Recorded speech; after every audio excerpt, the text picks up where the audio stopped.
네. 저희 창세기 1장 1절과 2절 다 같이 한 목소리로 합독하도록 하겠습니다. 창세기 1장 1절과 2절 말씀 다 같이 한 목소리로 합독합니다. 자, 시작. 태초에 하나님이 천지를 창조하시니라. 땅이 혼돈하고 공허하며 흑암이 깊음 위에 있고 하나님의 영은 수면 위에 운행하시니라. 아멘. 오늘 이제 다시 창세기를 공부하는 두 번째 시간입니다. 우리 창세기의 말씀은 사실 굉장히 중요한 말씀이에요. 왜냐하면 기독교의 기본적인 모든 교리의 뿌리가 창세기에서부터 출발하고 있기 때문입니다. 특별히 이제 제가 요 근래에 굉장히 많이 우려되는 것은 뭐냐면 한국 교계에 많은 이단과 사이비가 침투하고 있다라고 하는 게 참 어려움의 문제라고 저는 생각을 합니다. 근데 왜 그런 일이 벌어질까라고 하는 것들을 충분하게 분석을 해보면 저는 결론은 딱 한 가지입니다. 뭐냐면 기존에 올바르게 예수님을 믿는 사람들이 성경을 잘 모르기 때문에 일어나는 일이에요. 그러니까 예를 들면 신천지는 열심히 없는 성도 잘 타겟으로 삼지 않습니다. 그러니까 신천지에 간 성도들 보면 대부분이 뭐 열심히 있었던 사람들이 이 이단에 빠지게 되고요. 뭔가 최선을 다하려고 노력하려던 사람들이 빠지게 돼요. 근데 그분들이 왜 그런 잘못된 교리로 들어가게 되는가라는 거를 살펴보면 첫 번째로는 성경에 대한 진정한 지식이 없기 때문입니다. 그러니까 여러분 신천지랑 대면해 보시면 대부분 여러분 여기 있는 분들 대부분이 신천지를 못 이기십니다. 왜 못 이기냐면 신천지는 6개월의 교육과정이 끝나면 6개월의 교육과정이 끝난과 동시에 200구절의 성경 구절을 외웁니다. 네, 우리 권사님도 외우시나요? 네, 힘드시죠? 네, 내 평생 예수를 믿었어도 200구절 외우는 게 힘들거든요. 얘는 그냥 찌르면 나와요. 왜냐면 그거를 외워야지만 그들은 구원받을 수 있다라고 믿기 때문이에요. 그래서 이들이 막 성경 구절을 막 외우면서 막 이렇게 계속 얘기를 하면 거기 기세에 막 눌려가지고 전혀 말할 수 없는 일들이 벌어집니다. 근데 이 사람들이 간과하고 있는 게 뭐냐면 성경은 많은 구절을 외운다라고 우리에게 능력을 나타내는 게 아니고 그 진리를 깨닫는 게 아니라는 거예요. 성경 올바르게 배워야 합니다. 그중에 우리나라에서 성경을 올바르게 가르쳐야 되는 그 많은 구절들 중에 첫 번째 구절이 바로 저는 창세기 1장 1절을 생각합니다. 왜냐하면 이 창세기 1장 1절에는 굉장히 많은 비밀이 숨겨져 있기 때문이에요. 이 비밀 속에는 특별히 우리 지난주에 잠깐 맛보기로 살펴보았던 예수 그리스도의 선제성도 이 안에 담겨 있어요. 선제성이 뭐냐면 예수님이 언제부터 계셨어요? 창조 이전부터. 그죠? 이전부터 계셨잖아요. 그 창조 이전부터 계셨다는 이것은 굉장히 중요한 의미를 지니는 거예요. 무슨 얘기냐면 그러면 재림하시는 예수님은 언제부터 계신 거예요? 자 보세요. 여러분 이제 우리 저 칠판으로 설교하면서 하는데 자 보시면 창조가 어느 시점에 있었죠, 그죠? 창조라고 하는 개념이 이게 지금 펜이 다 까만색으로 돼 있어서 그래요. 자 창조라고 하는 개념이 어느 시점에 있었단 말이에요. 시작이 그죠? 이게 창조의 시작이. 근데 이 창조의 시작은 반드시 뭘 향해 달려가고 있는데 이 달려가는 거는 뭐냐면 우리가 기독교식으로 얘기하면 이걸 종말이라고 얘기합니다. 그죠? 종말이라고 얘기해요. 그래서 창조와 종말은 기독교 역사의 전체를 얘기하고 있는 거예요. 근데 전체를 얘기하는 과정 속에 이 창조라고 하는 개념 속에 그 이전의 그 시간에는 그러니까 시간이라는 개념은 여기 안에만 있는 거고 영원이라고 하는 개념, 그러니까 시간 밖으로 벗어난 개념에는 뭐가 있냐면 예수님이 계셨다는 거예요. 그리고 우리 배웠죠, 지난 시간에. 이게 뭐예요? 요한복음 1장 1절. 그죠? 태초에 말씀이 계시니라 라고 하는 걸 배웠단 말이에요. 이 개념으로 예수님이 이미 선지하고 계셨다는 겁니다. 그러면 잘 보세요. 예수님은 창조를 보셨어요, 안 보셨어요? 보셨죠. 예. 지금 대한민국에 48명의 예수가 있습니다. 예, 진짜예요. 48명의 예수가 있는데 이 예수님들에게 물어봐야 되는 건 뭐냐면 너 창조 봤어? 라고 물어봐야 돼요. 예, 그때 무슨 일이 어떻게 벌어졌는지 설명할 수 있어? 우리를 이해시킬 수 있어? 라고 물어봤을 때 그걸 할 수 있으면 메시아 맞아요.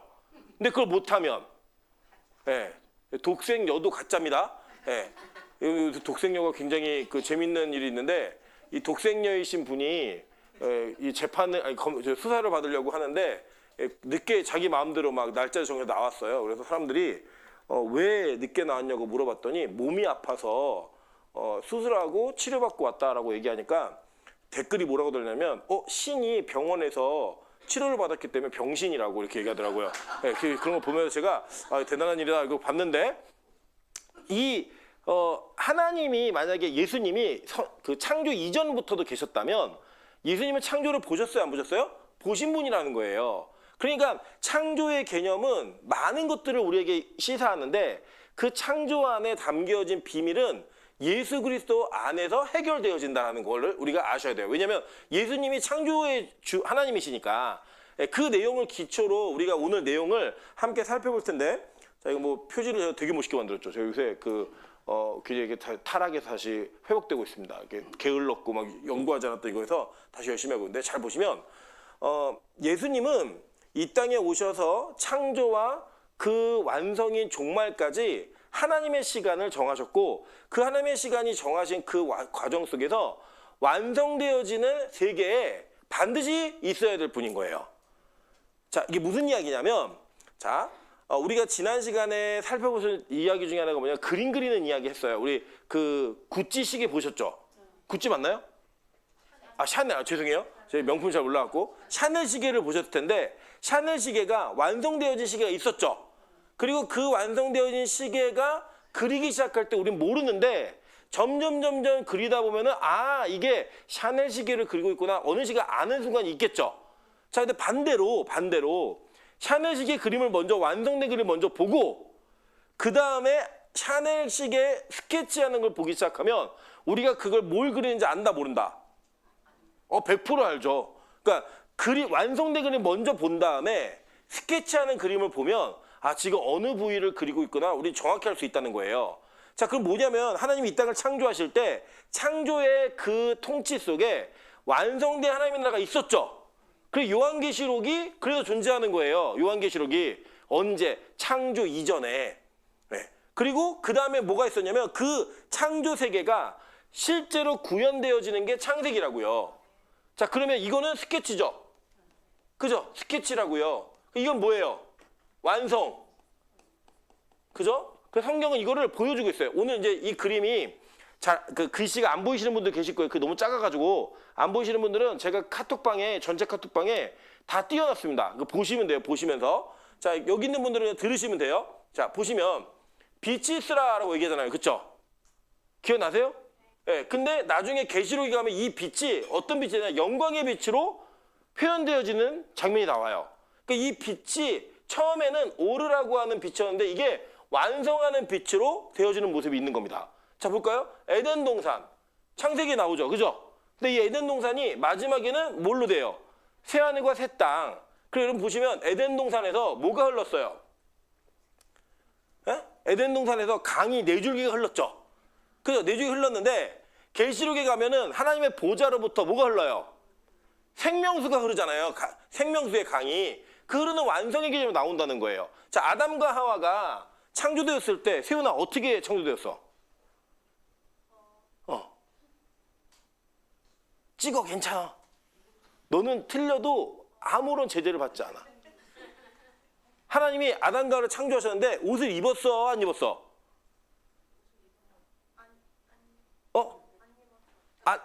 안 입었어는 입었다는 거잖아. 안 입었어, 그냥 안 입었죠. 벗은 몸이란 말이에요, 벗은 몸. 근데 이 벗은 몸이 마지막 계시록에 가면은 어떻게 했냐면 세마포 옷을 입고 흰 옷을 입은 백성들이 된단 말이에요. 자, 보세요. 아침과 저녁이 있었죠. 창세기 보면 아침이 있고 저녁이 있고 아침이 있고 저녁이 있고 이게 이러면서 첫째 날이다, 둘째 날이다 얘기한단 말이에요. 근데 자, 계시록에 가면 뭐예요? 밤이 없겠고. 그죠?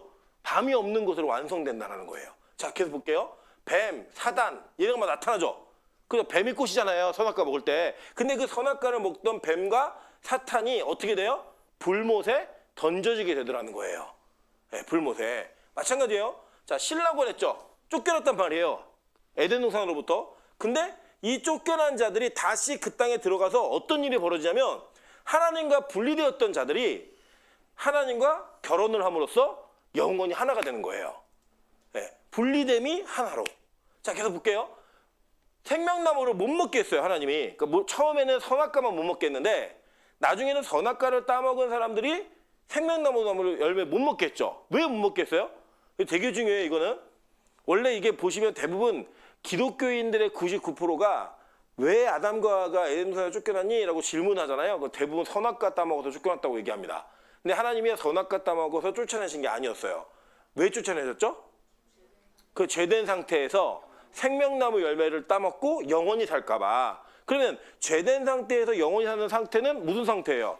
그죠? 지옥이잖아요. 그게 죄가 해결 안 됐는데 영원히 산다? 이게 지옥이라고요. 그 지옥의 상태로 살까봐 하나님은 사랑으로 그들을 쫓아내 버리셨어요. 근데 이 쫓겨난 자들, 그들이 금지된 게 뭐냐면 생명나무 열매였다고요. 근데 계시록에 가면 생명나무 열매를 먹으라고 하죠. 그죠? 그러니까 못 먹었던 나무 열매를 먹게 된다는 거예요. 물론 여기 이제 곁들여서 얘기를 하면 선악과라고 하는 심판에, 그러니까 유혹과 시험과 심판이 연결되어 있는 나무가 있었죠. 그죠? 근데 여기는 그게 있어요, 없어요? 없어요. 그죠? 이 얘기는 무슨 이야기냐면, 자, 문화명령이 실패했죠. 너네 정복하고 다스려라. 근데 이게 실패했어요. 왜 실패했냐면 뱀은 원래 말하면 돼요, 안 돼요? 네? 뱀이 말하면 안 된다고요. 원래 하나님이 아담에게 뱀에게 이름을 지어주라고 얘기했잖아요. 그러니까 아담이 뱀의 이름을 부른 거예요. 너 오늘부터 그러니까 뱀인 거예요, 걔는. 그러니까 이름을 지어주는 자가 이름이 받는 자보다 높은 자예요. 이게 고대 근도 문화입니다. 그래서 우리나라는 애를 낳으면 누가 이름을 짓죠?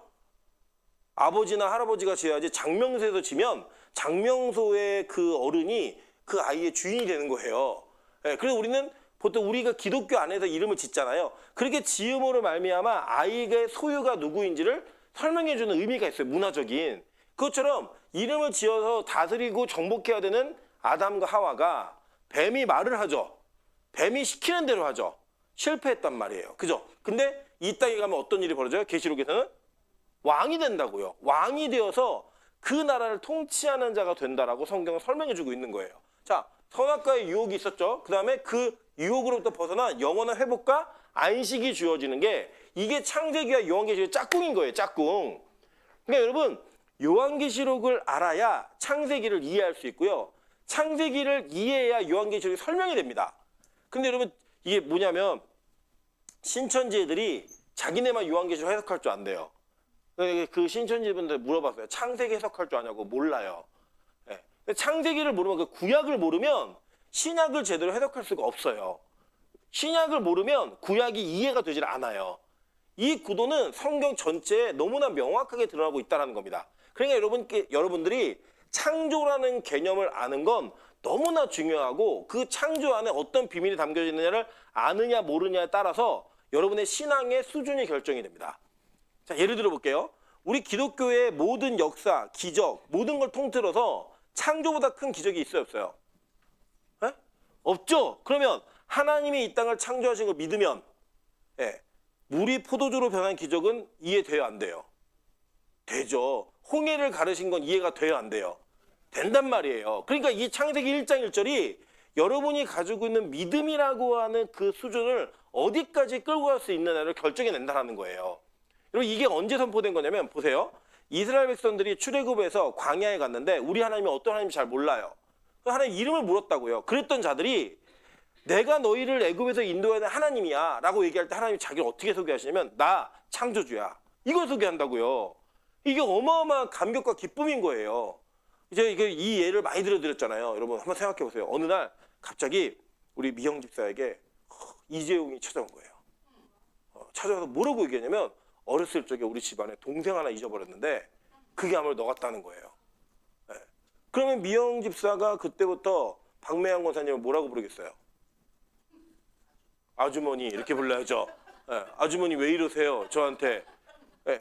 무슨 의미인지 이해되세요? 그러니까 우리 창조하신 하나님이 내가 나를 불러서 그 다음에 어떤 사람들이냐면 우리는 차라리 애굽의 종으로 살았으면 좋겠다. 이걸 얘기하던 자들이었다고요. 우리 주인이 그냥 애굽의 주인들이었으면 지금 우리 이거 많이 먹을 텐데 우리 그거 너무 좋은데 이걸 얘기하고 있는데 하나님이 그들에게 뭘 말씀하신 거냐면 야 너희들 애굽이 그렇게 그리워? 애굽의 주인이 그렇게 대단해 보여? 애굽의 신들이 그렇게 좋더니? 근데 나는 어떤 하나님인 줄 알아? 나는 창조주 하나님이야. 네. 여러분 가끔 이제 그 영화 같은 거 보시면 이집트의 신들의 문화를 그려놓은 영화들이 있어요. 근데 그런 영화들 보시면 그 세트 모습을 다 설명하는데 그 영화들에 나와 있는 그 신들은 되게 인간적이에요. 여러분 그리스 로마 신화 읽어보셨어요? 신들이 막 사랑하고 막 질투하고 서로 죽이고 막 이런 일이 막 벌어집니다. 그래서 그들이 말하는 신들은 그러니까 우리 아세라 신 있죠? 아세라가 로마로 갖고 뭐가 된 비너스가 된 거예요. 그러니까 이런 식의 변화들이 일어나서 그들이 섬기는 신의 형태가 비슷한데 그 비슷한 신들의 형태는 인간의 상상의 한계를 벗어나지 못해요. 그러니까 이 사람들은 이 땅이 어떻게 창조되었는지 만들어졌는지 그 출발을 설명할 수가 없는 거예요. 항상 카오스, 혼돈의 상태, 여기서 출발하는 겁니다. 여러분 우리가 당군신화 아시죠? 당군신화 아세요? 배세훈이 배웠니 당군신화? 당군의 아버지가 누구예요? 환웅, 그죠? 모르세요? 이 당군신화, 당군이 출발이 아니에요, 그죠? 하늘에서 환웅이 바람신, 구름신, 또 뭐죠? 하나? 네, 그러니까 세 신을 데리고 내려와요. 농사 지을 때 필요한. 내려와가지고 야, 이 땅이 좋겠다 그랬고 한반도 정착했는데 갑자기 이 환웅이 선정을 베풀고 있을 때 곰하고 호랑이가 옵니다. 곰하고 호랑이가 와서 사람이 되고 싶다고 얘기를 해요.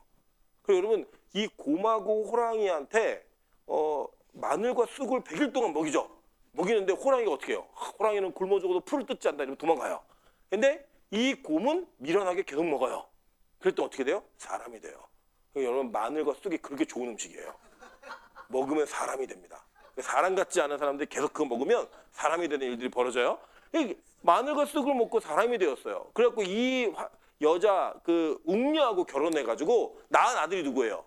단군. 그 단군이 세운 나라가 고조선 이거라고요. 믿으세요? 믿는다고 쳐요. 그냥 뭐 박혁거세도 계시잖아요. 박혁거세 후손도 있잖아요. 아래에서 자기네 아버지 조상이 태어났대요. 믿잖아요. 근데 우리는 예수님이 동정녀로 태어났다고 믿잖아요. 그러니까 서로 같이 믿자고요. 믿는데 그 믿는 걸 전제로 하더라도 자 당군 신화가 우리나라의 출발이라고요. 근데 이 당군 신화에 애초부터 땅이 있었어요, 없었어요? 있었죠. 심지어는 곰도 있었고요, 호랑이도 있었고, 마늘도 있었고, 쑥도 있었어요. 그죠? 이게 어디서 나왔어? 라고 물어보면 우리 한국 사람들 설명할 수가 없어요. 그러니까 단군 신을 믿는 분들에게 야, 그럼 마늘은 어디서부터 온 거야? 쑥은 어디서부터 왔니? 곰은 어떻게 생겼어? 라고 물어보면 대답할 말이 있다 없다? 없어요. 설명할 수가 없어요. 전 세계에 있는 모든 종교의 신화 속에서 창조라는 개념을 설명하는 종교는 없어요. 그 오직 어디만 설명하냐? 기독교만 설명하는 거예요. 기독교의 하나님은 너무 당당하게 야, 내가 창조주 하나님이야 라고 얘기하면서 그 창조라고 하는, 이게 히브리어로 바라거든요. 바라라고 하는 개념이 뭔지를 설명해주고 나오는 거예요, 여기서. 그게 여러분, 이게 얼마나 위대한 사건이냐면 그동안 애굽의 신들을 섬겼던 이스라엘 백성들이 야, 우리 하나님이 이렇게 큰 분이구나, 우리 오빠가 이재용이었구나, 이거를 발견하기 시작한 거예요. 그걸 발견하면서 내가 가지고 있는 이전의 신분과 내가 가지고 있던 이전의 삶이 완전히 뒤바뀌는 거예요. 뒤바뀌는 거. 여러분 예를 들어 미영 집사가 이재용의 동생이라는 것이 밝혀졌다면 미영 집사가 돈 씀씀이가 옛날 같겠어요? 변화되겠어요? 변화되겠죠. 그죠? 우리 교회 이사 갈 수 있을까요? 없을까요? 이사 가겠죠. 그죠? 미영 집사가 오마카세를 다닐까요? 안 다닐까요? 다니겠죠. 떡볶이 같은 음식은 안 먹을 거 이제. 그냥 백과백이 그걸 뭘 먹어요? 그거를 더 좋은 걸 먹을 수 있는데. 그런 변화된 삶처럼 이런 거예요. 우리 하나님이 어떤 분인지를 알면 여러분의 신분이 바뀌어요. 되게 중요한 거예요. 우리 아버지가 창조주이시다라는 걸 알기 시작하면 여러분의 뭐가 바뀌면 삶의 태도가 바뀌는 거예요. 여러분 이제 보면은 우리 교회에도 기질적으로 어떤 사건과 문제가 있으면 걱정이 많은 분들이 계세요. 그러니까 예를 들면 우리 이훈 사모님이 오늘 너무 표정이 안 좋아갖고 제가 물어봤어요. 왜 이렇게 표정이 안 좋냐고. 힘이 없어요. 자기 힘이 없대요. 이렇게 너무 일을 많이 했다는 거예요. 그러면 힘이 없는데 먹는 걸 봐도 힘이 없는 거예요.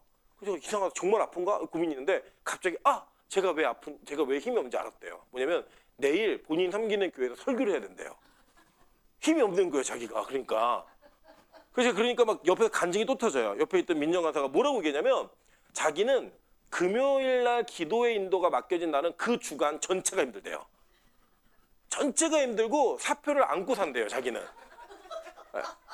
그리고 이제 어느 때가 가장 안식이 있는 주일이냐 했더니 통합예배 드리는 날, 세대 통합예배 드리는 날 자기 설교 없거든요. 그때가 가장 평안함과 안식을 누린다는 거예요. 이게 어떻게 하면 바뀌는 줄 아세요? 야, 너 해봐. 할 수 있어. 이게 아니고요. 우리 아버지가 누구인지를 깨달으면 이거 바뀌어요. 아니, 우리 아버지가 하나님인데 나 설교도 하나 너 안 주시겠어? 아니, 망신당하면 좀 어때? 우리 아버지 나 그렇게 사랑해. 예. 이게 하나님이 어떤 분인지 알아야 되는 그 한계가 이거 우리 유치한 거예요. 내가 하나님을 동네 마트 사장 정도로 알면 우리는 500억을 빚을 지면 자살해요. 그죠? 500억을 빚을 지면 자살한다고 동네 마트 사장인데 근데 우리 아버지가 이재용이다. 500억 빚져도 자살해요, 안 해요? 안 하죠. 예, 우리 아버지가 만수로다. 500억은 껌이에요, 그거는. 예, 이재용 누구야? 폼팔이야. 이렇게 지나갈 수 있다고요. 그러한 힘이 있는 그 능력이 어디서부터 나오냐? 창세기 1장 1절부터 나오는 거예요. 그 창조의 개념을 제대로 이해하시면 여러분의 믿음은 완전히 뒤바뀌게 되어집니다. 여러분의 삶 자체가 완전히 뒤바뀌게 되어지는 거예요. 여러분, 그러니까 얼마나 멋있어요. 우리 세윤이가 처음에 할 때 불신자였다고요. 신은 있냐? 아, 신은 없대요. 아, 그랬다가 성교 한번 갔다 오더니 하나님이 자기를 사랑하신대요. 그러더니 자기의 꿈이 전도사가 됐어요. 이게 뭐예요? 하나님이 어떤 분이신지를 안 거예요.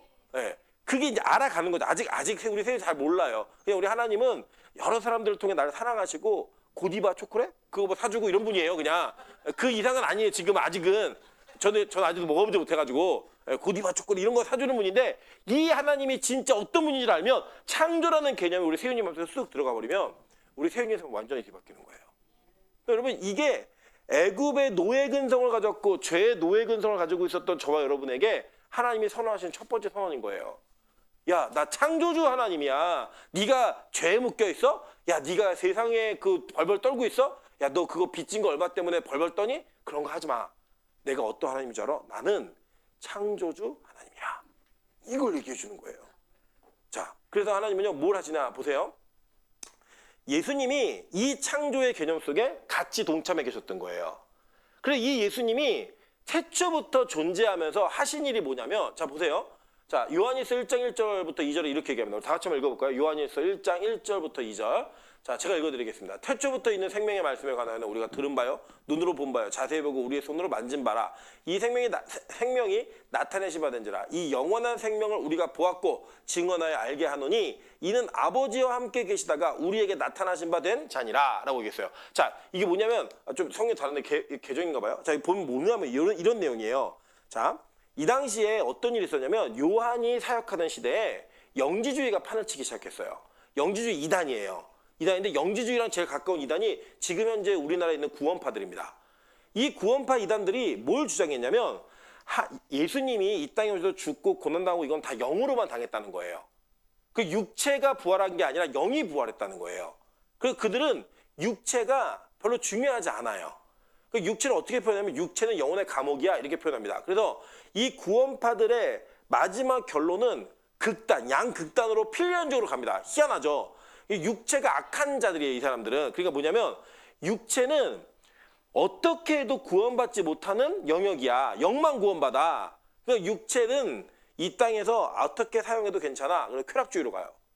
그래서 여러분 구원파에서 돌이킨 사람들이 쓰는 간증책들을 보시면 구원파의 지도자들이 저 해외로 집회 가잖아요. 그러면 집회 낮에 열심히 하고요. 밤에 창녀 파티합니다. 네. 어차피 육체는 그렇게 써도 어차피 이거는 지옥 가는 영역이기 때문에 우리가 아무 상관없다는 거예요. 네. 그렇게 하는 사람들이 있어요. 반면에 또 구원파 영지주의자들의 다른 반대파는 어디로 가냐면요. 이 사람은 육체가 악해요. 이 사람은 뭐냐면 육체를 학대해요. 그러니까 뭐냐면 고행주의로 갑니다. 막 무릎 꿇고 막 50시간씩 일어나지 않고 막 이러는 거를 은혜로 여기는 거예요. 그게 막 감사와 기쁨과 감격을 하는 게 아니라 그게 종교의 어떤 일종의 의식이에요. 자기 육체를 학대 안 먹고 막 자기 막 가시 달린 채찍으로 막 자기 자체 때리고 이런 자해예요. 왜냐면 육체가 악해서 대우해주면 육체가 우리의 영혼을 망친다는 거예요.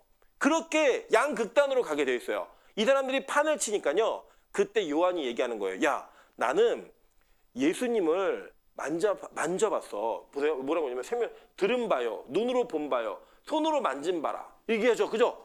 그게 뭐냐면 내가 직접 예수님을 만져봤다는 거예요.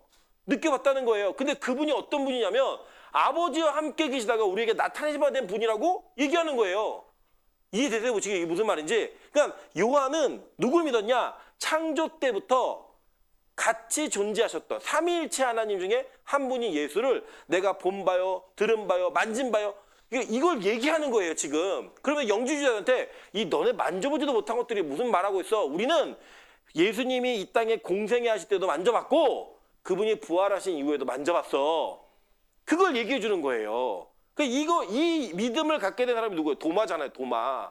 도마가 만져보고 나의 하나님이시오 라고 얘기하는, 나의 주인, 나의 구주시오, 나의 하나님이시오, 나의 주님이시오, 나의 하나님이시니다 라고 얘기하면서 예수를 하나님이라고 불렀던 첫 번째 제자가 누구예요? 도마였다고요. 그 도마가 이 믿음을 고백하는 거예요. 그러니까 창조라고 하는 개념 속에 이 믿음이 반드시 들어가게 돼 있다는 겁니다. 그러니까 우리가 예수님을 믿는다라고 얘기할 때 여러분 우리 사도신경을 고백하잖아요. 사도신경의 첫 번째 고백이 뭐예요? 전능하사 천지를 만드신 하나님 아버지를 내가 믿사오며, 이게 우리의 신앙 고백의 1순위라고요. 첫 번째. 이게 해결되면 그 뒤에는 자동이다 아니다. 자동인 거예요. 그러니까 여러분 이러는 거예요. 나 예수님을 믿긴 믿는데 맨날 불안해. 나 예수님 믿긴 믿는데 나 교회 다니기 너무 싫어. 나 예수님 믿긴 믿는데 교회를 안 다니고 싶어 라고 얘기하는 분들은 뭘 못 믿는 거냐? 아직 창조주이신 하나님을 못 믿는 거예요. 네. 그래서 우리가 창조주 하나님이라고 부르면 그 하나님은 성령 그리고 성부 성자가 다 포함되는 트리니티가 삼위일체 하나님이시라는 거예요.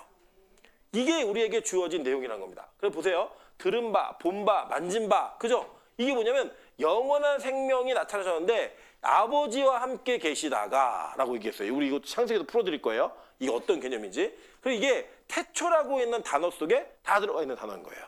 자, 이해되셨겠죠? 자, 계속 볼게요. 그래서 우리 지난 시간에 배웠던 거 잠깐 복습하면 베레시트와 엔 아르케 기억나시죠? 아르케하고 레시트예요. 원래는 이 레시트가 어떤 개념인지를 이해하시면 이 개념은 시간의 시작, 그죠? 그리고 이 개념은 시간 이전의 개념이라고요. 그러니까 이게 앞서 있는 거죠. 그러니까 요한복음이 늦게 쓰여졌지만 요한복음에 설명하고 있는 예수가 창세기에 설명하고 있는 예수보다 앞서서 이야기하고 있다는 거예요. 그 창세기는 창조하는 그 시점부터 하나님을 얘기하는 겁니다. 근데 이 요한복음의 1장 1절은 창조 이전에 예수 그리스도의 계심을 이야기하고 있는 거죠. 이게 너무 중요한 의미예요. 자, 그 내용들을 한번 보시면, 계속 볼게요. 이거 정리하는 거고요. 자, 근데 이제 2절로 한번 넘어가 볼까요? 2절로 넘어가면, 자, 2절 한번 읽어보겠습니다. 창세기 1장 2절. 자, 다 같이 읽겠습니다. 시작. 땅이 혼돈하고 공허하며 흑암이 깊음 위에 있고 하나님의 영은 수면 위에 운행하시니라. 자, 먼저 우리가 삼위일체 하나님을 강조해서 얘기하면, 자, 하나님의 영이 뭐예요? 네, 성령이에요. 그러니까 구약에 하나님의 영이라고 얘기하는 건 신약에 다 성령입니다. 이 하나님의 영이라고 하는 단어가 우리에게 의미하는 바가 있겠죠. 그러면 삼위일체 창조에는 성부 하나님은 당연했고, 그죠? 성자 예수님 계셨어요, 안 계셨어요? 계셨고, 그리고 성령이 계셨어요, 안 계셨어요? 계셨죠. 그죠? 그러니까 이 삼위일체 하나님은 애초부터 하나님께서 어떻게 출발하고 계신가를 보여주고 있는 그 단어로서 우리에게 오는 겁니다. 구약의 단어를 읽으실 때 이렇게 읽으시면 돼요. 하나님, 여호와라는 단어 읽잖아요. 그럼 그 여호와라는 단어 속에는 삼위일체 개념이 있다 없다? 반드시 있어요. 네, 반드시 있는 개념입니다. 제가 이것도 이제 우리 창세기 배우면서 다 설명해 드릴 거예요. 자, 그러면 이 상태가 어떠한 상태였냐면 땅이 온전하고 공허하며, 자, 보세요. 이게 얼마나 중요하냐면 1절과 2절의 관계를 보셔야 돼요. 자, 1절을 많은 구약의 학자들 중에 어떤 사람들은 1장 1절이 제목이다라고 얘기하는 사람도 있어요. 제목이다 이게. 그럼 이제 어떤 문제가 생길까요? 1장 1절을 제목으로 보면 성경의 창조가 단군신하고 똑같아져요. 왜요? 땅이 있죠. 그죠? 땅이 있잖아요. 그러니까 1장 1절의 제목이에요. 그 제목. 하나님이 천지를 창조하셨다. 제목이에요, 제목. 그 다음에 진짜 시작이 땅이 혼돈하고 공허하며 이렇게 얘기하면 땅이 이전에 있었던 거예요, 없었던 거예요? 있었던 개념이 되는 거죠. 그죠? 그런데 우리가 만약에 이거를 1장 1절을 제목이 아니라 내용으로 보면 어떤 변화가 일어나냐면 하나님이 이 땅을 창조하신 거예요. 창조하셨는데 그 창조가 어떤 개념이냐면 땅이 혼돈하고 공허한 이 상태로 창조하신 거예요. 이해되세요? 네. 땅이 혼돈하고 공허하며 흑암은 깊음 위에 있고 하나님의 영은 수면 위에 운행했다라고 얘기해요. 이게 뭐냐면 이제 여기 원어로는 이게 물들의 얼굴이라고 얘기해요. 물들의 얼굴에 있었다. 그러니까 뭐냐면 태초에 하나님이 천지를 창조하시니라라고 할 때 천지가 하늘들과 땅이에요. 그죠? 기억나시죠? 하늘과 땅. 그걸 창조하셨는데 거기 안에 있는 게 뭐가 다 혼재 있었다는 거예요. 이게 뭐냐? 카오스의 상태. 혼돈의 상태. 뭐가 있냐? 질서가 없는 상태. 네. 자, 이거 이해되세요? 무슨 말인지? 그러니까 뭐가 배열이 제대로 되어 있지 않은 상태로 하나님이 무언가 창조에 쓸만한 모든 것들을 다 이미 창조하신 거예요. 그리고 빛이 있으라 하시는 거라고요. 자, 이해돼? 그러면서 뭐냐? 질서를 잡아가시는 거예요. 그 안에서. 자, 이 내용은 이제 우리가 나중에 이게 논란의 여지가 있지만 제가 그건 나중에 요런 의견도 있고 요런 의견도 있어요. 이거 설명을 드릴 건데 가끔씩 이제 그 과학자들이 지구의 나이를 계산하잖아요. 그 보통 몇 년 계산해요? 네, 그 60억 년 뭘 계산한다고요. 지구의 나이가. 그런데 성경에 있는 사람, 성경을 문자 그대로 믿는 사람들은 지구의 나이를 몇 년으로 계산하게 해요? 2만 년으로 계산해요. 2만 년으로. 차이가 커요, 안 커요? 60억 년과 61억 년 정도면 그건 우리가 감내할 수 있는데 2만 년과 65년 너무 큰 차이잖아요. 그럼 이제 이걸 가지고 과학자들과 성경학자들이 부딪혀요. 그래서 여기 뭐냐면 그러니까 창조 과학을 하시는 분들은 지구 과학을 하는 분들하고 맨날 싸웁니다. 근데 제가 보면 못 이겨요. 왜 못 이기냐면 과학적 증거가 너무 명백해요. 그럼 이걸 어떻게 설명할 수 있겠나? 자, 보세요. 자, 아담은 아기부터 창조됐어요? 어른으로 창조됐어요? 어른으로 창조되었죠. 그죠? 여러분, 우리가 우주가 뭐 50억 광년 됐다라고 계산하는 게 어떤 계산법인지 아세요? 50억 광년 거리에 있는 별이 지금 빛나고 있는데 그게 무슨 뜻이냐면 50억 년 전에 빛이 쏴져가지고 이제 도착한 거예요. 그렇게 멀리 있는 거예요. 예. 빛이 어느 정도 빠른데요? 지구를 1초 1바퀴 반돌 정도 빨라요. 근데 그 빛이 50억 년 전에 출발해갖고 지금 도착했다는 거예요. 그래서 지구의 나이가, 우주의 나이가 몇 광년이다, 몇 억 년이다 이걸 계산한다고요. 근데 이게 어떤 힌트를 놓치고 있냐면 아담과 하와가 어떻게 창조됐어요? 네? 어른으로, 성인으로 창조됐다고요. 맞죠? 하나님이 창조하실 때 아담과 하와를 응애 애기부터 창조한 게 아니라면 이 땅도 하나님이 굳이 처음부터 퇴적층이 쌓여야 되고 그 위에 뭐가 쌓여야 돼? 이게 창조했을까요? 아니요. 그 있는 그대로 창조하신 거예요. 그냥. 과학과 신학이 절대 부딪히지 않아요. 이걸 제대로만 이해하면 절대 부딪힐 수 없는 거예요. 그러면 예를 들면 닭이 먼저나 알이 먼저냐 여기 또 답이 있어요? 없어요? 우리에게는. 네? 뭐가 먼저예요? 닭이 먼저죠. 왜요? 하나님 창조하셨으니까. 닭이 알을 낳도록 창조하신 거예요. 알을 창조해서 닭이 나온 게 아니라 그러니까 진화론이라고 하는 그 과학적인 내용들과 그러니까 이제 창조론 진화 우리 다음 시간에 배울 건데 창조와 진화는 둘 다 과학이 아니에요. 사실은 다 가설이에요. 예. 그러니까 이걸 뭐 갖고 그냥 믿음 갖고 믿는 건데 나중에 설명해 드릴게요. 그거는. 근데 이게 설명이 안 되는 영역이 없다고요. 사실은 믿음을 제대로 이해하면 성경을. 그러니까 하나님이 이렇게 창조하시면서 그 창조의 개념이 땅이 온돈하고 공허한 상태로 이 땅을 창조하신 거예요. 첫 번째로는. 그리고 거기에서 질서를 잡아가시는데 그 질서를 잡기 전에 상태가 이 상태였다는 거예요. 자, 근데 이 상태가 뭐냐면 토후, 이게 뭐냐면 혼돈이에요. 보후, 이게 뭐야? 공허예요. 이렇게 쓰는데 그냥 이거 모르셔도 돼요? 그림 문자 같죠? 예, 저희 둘째가 요새 한글을 그리고 있습니다. 임철 쓰라고 하니까 자기 이름을 쓰는데 자기가 그럼 어떻게 쓰냐면 이렇게 쓰고요. 이렇게 한 다음에 어떻게 쓰라? 이렇게 해서 이렇게 쓰고 이렇게 해서 이렇게 써요. 자기 이름을. 왜냐면 이게 순서를 모르니까 그리는 거예요. 이거는. 그러니까 여러분 히브리어를 그리지 마시고요. 왜 안 지워지네? 왜 어디 갔지? 야, 지워지자. 자, 이런 게 있다는 거 아시면 돼요. 자, 이건 누구 전문이에요? 이게 이생재 선생님 전문이에요. 이게. 근데 이거 알고 계시면 되고 흑암이 깊음 위에 있고라고 얘기해요. 그게 뭐냐면 자, 하나님이 계신데 질서가 깨어진 상태. 이 상태를 뭐라고 하냐면 혼돈과 공허한 상태로 얘기하는 거예요. 그걸 뭐라고 하냐면 흑암이라고 얘기하는 거예요. 자, 그러니까 하나님이 계신데 질서가 깨어졌다. 이거 뭐냐? 죄된 상태라고 얘기하는 거예요. 자, 이게 어디 나오냐면, 자, 이거 한번 볼까요?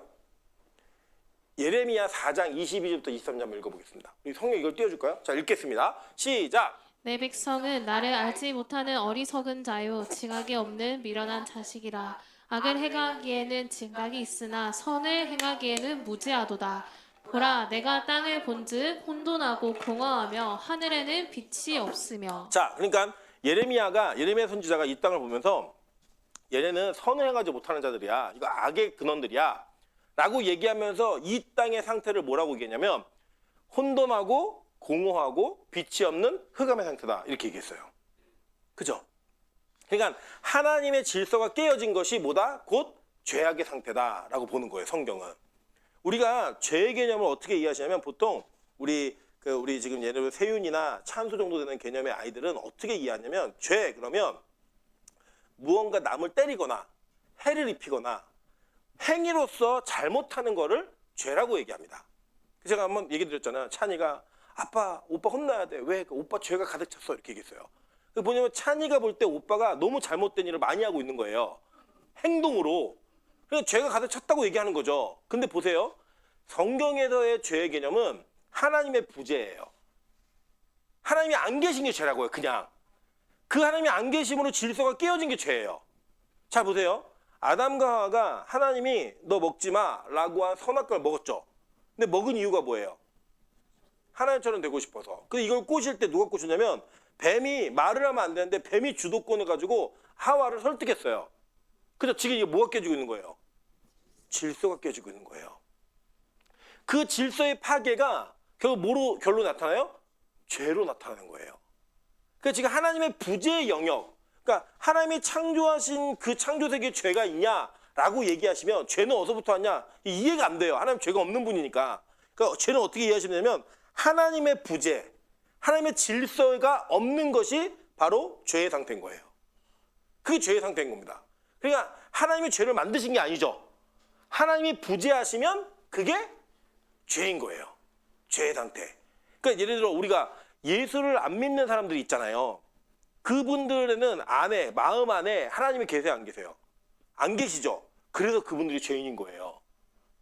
다른 것 때문에 죄가 아니라 윤리도적으로 뭘 잘못해서 이게 죄가 아니라 그분의 마음에 하나님이 안 계시니까 뭐가 깨진 거예요? 질서가 깨져버린 거라고요. 그리고 그게 죄의 상태인 겁니다. 그러니까 우리가 죄인이라는 걸 개념을 접근하실 때 내가 명수 돈 훔치는 거 봤어. 이게 죄가 아니라고요. 우리가 말하는 죄의 개념은 하나님이 안 계시는 부재의 상태를 죄의 상태로 여기는 거예요. 거기에 뭐가 오냐면 빛이 오는 거예요. 네, 빛이. 그럼 여러분 예를 들어 우리가 여기 어둡잖아요. 다 불을 끄면 어둡잖아요. 근데 어두울 때 빛을 하나 탁 켜면 그 빛이 쫙 빛나면서 어둠이 없어졌죠. 어둠이 막 이렇게 군데군데 남아있는 게 아니잖아요. 쫙 없어지듯이 예수의 생명의 빛이 우리 안에 들어오면 그 어둠이 싹 사라지는 거예요. 그래서 뭐가 되냐? 질서가 잡히기 시작하는 거예요. 네. 자, 이런 개념으로 우리 죄를 접근하고 있는 거예요. 한번 볼게요. 자, 근데 여기 보시면 여기 아니구나. 되게 재밌는 게 뭐냐면 우리 출애굽기 20장 21절 한번 읽어보실까요? 출애굽기 20장 21절. 자, 출애굽기 20장 21절 다 같이 읽어보겠습니다. 시작. 백성은 멀리 서 있고 모세는 하나님이 계신 흑암으로 가까이 가니라. 와, 이게 이상하죠? 그죠? 하나님, 그럼 우리가 생각하는 거 뭐냐면 빛, 밝음, 긍정 이런 쪽으로도 하나님이잖아요. 근데 모세가 어디로 들어갔어요? 흑암으로 들어갔는데 그 흑암에 누가 계시대요? 하나님이 계시다는 거예요. 자, 근데 이게 재밌는 게 뭐냐면 여기서 말하는 창세기 1장 2절의 흑암은 호셰크라는 단어예요. 네, 단어가. 근데 이 출애굽기 20장 21절에 나오는 흑암은 아라펠이라는 단어입니다. 근데 이 의미가 달라요. 이거 뭐냐면 진짜 말 그대로 빛의 부재가 있는 일반적인 어두움을 얘기하는 게 호시크예요. 근데 이 아라펠은 뭐냐면 짙은 흑암, 하나님의 임재가 나타나기 전에 나타나는 흑암인 거예요. 그래서 지금 이 흑암은 호셰크예요, 아라펠이에요? 네? 1장 2절에서 호셰크라고요. 근데 여기에 빛이 있으라 하고 오면 그 빛이 들어오기 시작하면 그게 뭐가 되는 거예요? 호셰크가 되는 거라고요. 그래서 여러분 시내산에 기억나시죠? 시내산의 꼭대기에 자 흑암이 있었다고 얘기해요. 그 동시에 뭐가 있었어요? 체력계 배우신 분들 동시에 응? 아 틀려도 괜찮아요. 따라하겠습니다. 내가 모르면 얘도 모른다. 네. 다 몰라요 같이. 그냥 찍어서 맞으면 기억이 난다니까요. 자 시내산 꼭대기에 모세가 들어갈 때 되게 희한한 현상이 있었다고요. 자 과학적으로 출애굽기에 이해가 안 되는 현상 중에 하나가 뭐냐면 구름기둥과 불기둥이에요. 구름기둥과 불기둥이 따로 있었던 게 아니라 낮에는 구름기둥, 그 안에는 불기둥이 있었다고요. 자 시내산 꼭대기에서 무슨 일이 있었어요? 응? 그죠? 연기, 구름, 또 우레, 또 불이 있었잖아요. 불. 네. 그래서 여러분 그 시내산 꼭대기가 불에 탔잖아요. 화염으로. 그게 뭐야? 자, 여러분 봐보세요. 우리가 어두울 때 제가 예전에 한번 산에서 길을 잃은 적이 있는데 산에서 길을 잃었을 때 뭐가 있었냐면 라이터가 있었어요. 라이터가. 근데 그게 참 재밌었던 게 뭐냐면 고등부 수련회를 갔는데 고등부 아이 주머니에서 라이터가 나왔어요. 저는 아닌데 임원들이 길을 잃었는데 걔가 라이터를 탁 키잖아요. 그러면 그 라이터를 킨 순간 그 주변이 확 밝아져요. 그죠? 근데 보세요. 지금 그 현상이 어디 있었던 거냐면 이상하게 현상이 시내산 꼭대기에 짙은 흑암과 그 안에 불이 같이 존재했어요. 우레 번개 뻑치면 밝아요 안 밝아요? 밝아지잖아요. 그게 동시에 존재했다고요. 근데 거기에 누가 임재했어요? 하나님이 임재해서 노예되었던 이스라엘 백성들에게 뭘 주냐면 십계명을 줘요. 십계명이 뭐예요? 법이 질서잖아요. 질서. 그 질서를 줌으로써 노예가 군대가 돼요. 애굽에서 쫓겨난 노예들이 하나님의 백성이 된다고요.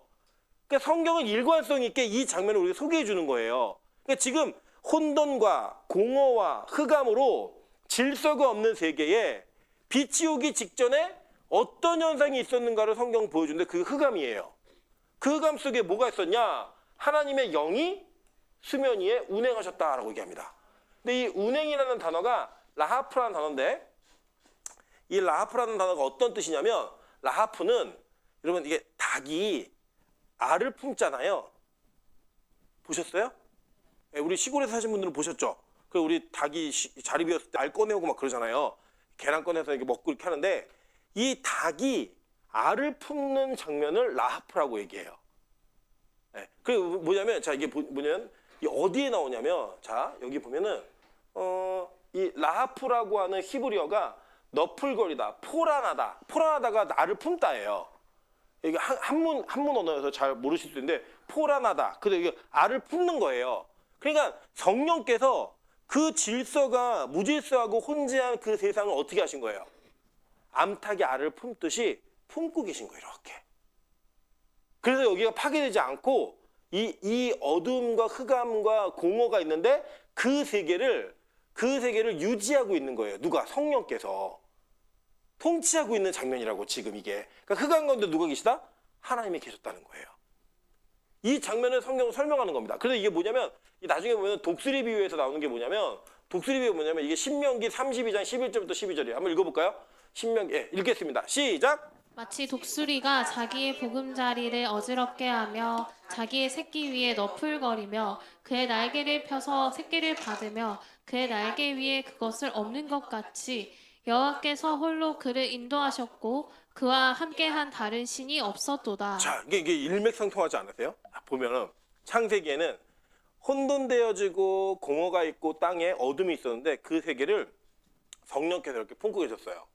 근데 질서가 없는 노예를 끌어내셔가지고 광야 생활을 하게 하실 때 신명기에서 뭐라고 했냐면 독수리가 새끼를 떨어뜨린 다음에 날개로 갖다 안아요. 그죠? 라하프 안아버리는 거예요. 날개로. 그렇게 해서 보호해왔다는 거예요. 그러면서 얘기하는 게 내가 너희를 인도해낸 하나님이야. 얘기하시는 거예요. 그러니까 구약의 창세기에 나와 있던 표현과 이끌림 받아서 구원받은 자들의 상태를 똑같이 성경은 설명하고 있다고요. 이해되셨을까요? 그러니까 성경은 되게 단순해요. 창세기만 이해하면 그 창세기 안에 있었던 모든 구도를 계속 반복 얘기합니다. 다만 그 형태만 다를 뿐이에요. 그 잘 보죠. 이게 왜 중요하냐면 창세기에도 예수님이 계셨어요, 안 계셨어요? 계셨죠? 그 예수님이 지금 구약의 여러 시대 속에 항상 모형으로 드러나서 그 예수 그리스도의 역할을 하고 있는 거예요. 그 역할이 신약의 우리에게도 똑같고 지금 이 시대도 똑같은 거죠. 그 우리 같은 하나님을 보는 거고 같은 예수를 경험하는 거고 같은 성령님을 느끼는 거예요. 이게 성경에 설명하고 있는 내용이라는 겁니다. 어려우시죠? 네, 그래 괜찮아요. 왜냐하면 창조에 관련된 이 개념은 여러 번 들으셔서 이것만 딱 세워지시면 성경 보는 눈이 뚫려버려요. 그냥. 이거 어려워서 잘 참아내세요. 자, 그리고 제가 얘기했죠. 아까 운행하다라고 얘기하는 이 단어가 라프라고 하는 단어가 어원이었다. 신명기에도 똑같이 자기 독수리가 자기 새끼에 너풀거리며 이게 라프예요. 라프. 이 라프가 이제 뭐라는 뜻이면 날개란 뜻도 있어요. 날개. 이 변형이 되면. 그래서 여러분 혹시 기억나세요? 룻기에서 룻이 그 보아스의 침대로 들어가죠. 그 보아스가 자다가 툭 보는데 이거 뭐야? 그래서 이렇게 깨요. 그랬더니 룻이 뭐라고 얘기해요? 당신의 옷깃으로 나를 덮어서서. 그 옷깃이랄 때 그 깃이 라프예요. 네. 그렇게 구원받는 존재가 되는 거라고요. 성경이 우리에게 이 단어를 동일하게 연결하면서 어떻게 구원받는 존재가 되는 것인가를 설명해줘요. 그러면 이 옷깃으로 우리를 덮다, 이렇게 우리를 뭔가를 안아내다라고 하는 모든 사역은 누구의 사역인 거예요? 성령님. 그리고 우리 한국에도 찬양 있잖아요.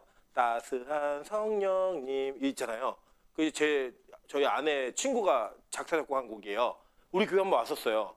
금요일 때 예배드리러. 근데 그 찬양을 작곡 작사하신 자매가 이걸 생각했는지 모르겠지만 아주 성경적인 가사인 거죠. 우리 이렇게 깃털로 안듯이 그렇게 보호하신다는 거예요. 자, 그래서 보면요, 뭐가 있냐? 자, 천지를 창조하신 하나님께서 첫 창조를 하셨는데, 아까 이거 같은 구도예요. 그 첫 창조의 개념이 어떤 개념이었냐면, 자, 정리하는 겁니다. 잘 들어보세요. 첫 창조는 하나님이 창조한 상태가 혼돈, 공허, 어둠이었어요. 흑암이었다고요. 근데 그 상태로 성령께서 닭이 알을 품듯이 안고 계셨단 말이에요. 근데 이 안고 계신 그 세계가 이거 혼돈한데 어떡하지? 이게 아니라 아예 이 상태는 종말에서 완성되도록 창조하신 거예요. 이해되세요? 그러니까 아담과 하와가 타락하는 건 이미 예정돼 있던 거예요? 아니에요? 예정돼 있던 거예요. 왜냐하면 그게 정말 완성이 아니에요. 진짜 완성 어디예요? 네? 계시록이 완성이라고요. 그러니까 그 아담과 하와의 실패와 그들이 잘못하는 실수와 그들이 범죄함으로 인한 타락은 하나님의 계산 밖이에요? 계산 아니에요? 계산 안에 있었던 이야기인 거예요. 왜냐? 첫 창조는 반드시 종말로 가게 돼 있는데 그 종말을 다른 얘기로 바꿔서 하면 새 창조인 거예요. 그래서 뭐라고 얘기냐면 첫 번째 하늘과 땅이 창조되었잖아요. 그죠? 이게 창세기 1장 1절이에요. 그죠? 근데 계시록에 가면 그죠? 새 하늘과 새 땅이에요. 그러니까 이 첫 창조와 새 창조가 기독교의 이게 시작, 창조와 종말이라고요. 그 우리는 종말을 영화에서 보는 것처럼 막 세상이 망하고 무너지고 지진하고 해성이 와서 부딪히고 이렇게 이해하지 않아요. 우리가 어떻게 이해하냐면 원래 상태에서 더 나은 상태로 창조되는 그것을 종말이라고 얘기하는 거예요. 그러니까 여러분 우리가 예수 믿는데 옆에 있는 사람을 보시면 예수 믿는 사람이 왜 그럴까? 이런 느낌이 들 때가 있죠. 그죠? 있죠. 왜 그래요? 아니에요. 아직 창조되고 있기 때문이에요. 그림이 완성이 안 된 거라고요.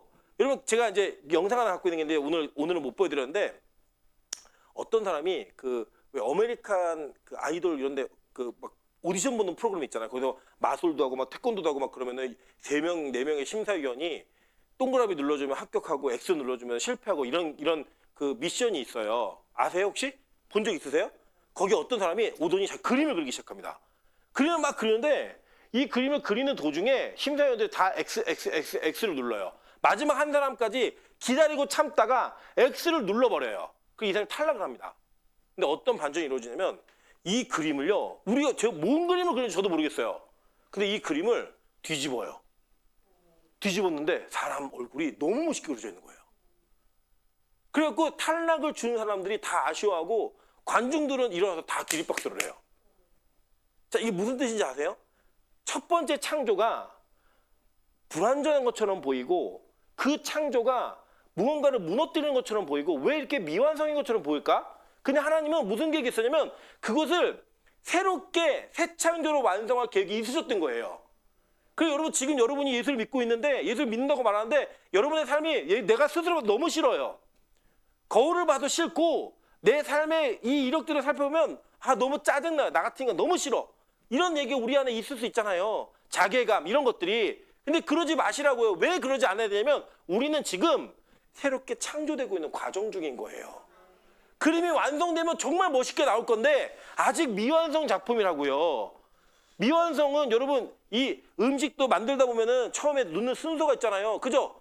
여러분 이런 볶음 같은 요리를 할 때는 야채는 언제 넣어야 돼요? 처음부터 넣으면 다 흐물흐물돼요. 마지막에 넣는 거라고요. 그런데 중간에 와가지고 중간에 맛을 보면 맛이 있어요 없어요?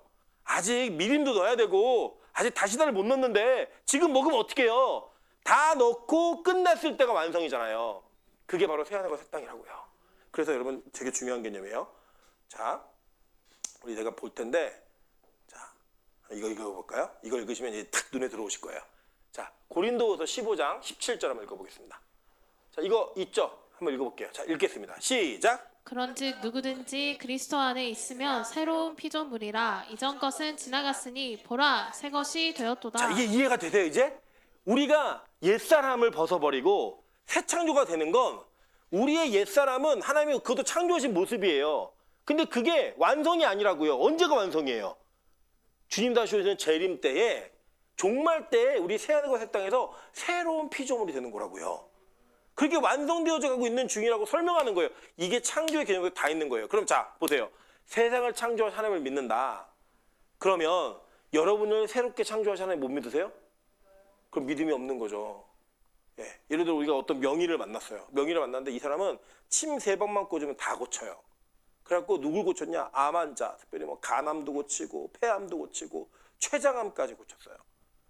그런데 여러분 감기 걸려서 그 사람을 만나면 내가 나을 거라는 생각을 할 수 있을까 없을까요? 의심하는 게 바보죠? 그죠? 침 3방이면 암도 고치는데 우리는 침을 꽂다 말아도 나을 거 아니에요. 감기 정도는. 그죠? 창조하신 하나님이 이 세상을 새 창조하시기로 작정하시고 이 온 우주 만물을 창조하셨다면 그 안에 창조되어진 여러분이 지금 모습이 조금 불편하다고 지금 모습이 조금 완성이 안 됐다고 실망하고 낙심하고 괴로워하고 힘들어할 이유가 있을까요? 아니요. 그분이 나의 하나님인 걸 믿으면 여러분의 삶은 완전히 새 피조물로 바뀌는 거예요. 그게 있어야 여러분이 가진 믿음이 진짜가 되는 겁니다. 오늘 또 준비한 걸 다 못했지만 다음 주 할게요. 못한 거는 하는데 여러분 뭘 하나만 믿으시면 되냐면 그래 하나님이 태초에 하나님이 천지를 창조하셨지. 그러면 그 창조는 완성이 아니야. 그 창조는 종말 때 완성이야. 그럼 나도 지금 창조하셨는데 나는 지금 아직 완성 아니야. 나는 아직 혼돈과 공허와 흑암이야. 근데 이게 아직 어떻게 완성되는 거예요? 진짜 아까 우리 처음에 봤던 그 빛 벗은 몸이 세마포 옷이 됐듯이 내가 완성되는 모습으로 되는 그날까지 하나님 나를 지금 만들어 계신 거야. 그래서 여러분 지금 새로운 피조물인 거예요. 그 피조물이 되어가고 있는 과정이에요. 우리 옆 사람에게 인사하겠습니다. 공사 중이니 좀만 참아주십시오. 우리 앞뒤로도 인사하겠습니다. 리모델링 중이니까 조금만 기다려보세요. 우리 오래된 멤버들 기억나시죠? 우리 이 공간을 처음에 리모델링 할 때 우리가 겨울에 이 공사를 시작했어요. 그래가지고 이렇게 막 창문도 뚫리고 막 이랬을 때 이 바닥도 엉망일 때 여기에다가 우리가 하늘문의 방석을 빌려다가 쫙 깔아놓고 예배를 드렸는데요. 어떤 주간에는 돌은 이쪽은 붙어있는데 이쪽 돌이 안 붙어 있었어요. 천장은 막 다 엉망이었고 마이크도 없었고 아무것도 없어요. 기억나세요 우리? 장로님 기억나세요? 그때 우리 막 떨면서 추워서 그 찬바닥에서 흙을 다 뒤집어 가면서 막 토요일마다 와서 청소하고 그렇게 예배를 드렸거든요. 그게 왜 그러냐면 리모델링 중이어서 너무 불편했던 거예요. 이게 완성되는 날 여러분 기쁘셨어요? 안 기쁘셨어요? 야 우리 그 공간이 이렇게 변하다니. 근데 여러분 지금 완성되고 나니까 옛 것이 기억나요? 안 나요? 안 나요. 여러분 천장이 우리 교회 천장이 저기 보이시는 비상등 그 높이였습니다. 기억 안 나시죠? 상상도 안 되시죠? 그게 바로 옛날 우리였다고. 여러분 범양 에어컨 기억나세요? 막 기억을 해야 기억이 나시죠? 예. 지금 그런 바뀌어진 새로운 창조물이 되니까 옛 것이 기억나요? 안 나요? 안 난다고요. 그래서 여러분 우리가 그런 존재예요. 그렇게 만들어져 가고 있는. 저는 우리 빛가수군 교회가 이 은혜의 감격을 잊지 않는 교회였으면 좋겠고요. 지금 실패하고 좌절하고 낙심하고 있을 때 나를 창조해 가고 계시는 그 하나님, 그분을 신뢰하면서 다시 일어설 수 있는 저 여러분 되시기를 주님의 이름으로 축원합니다. 우리 같이 한번 찬양으로 기도하며 나아가겠습니다.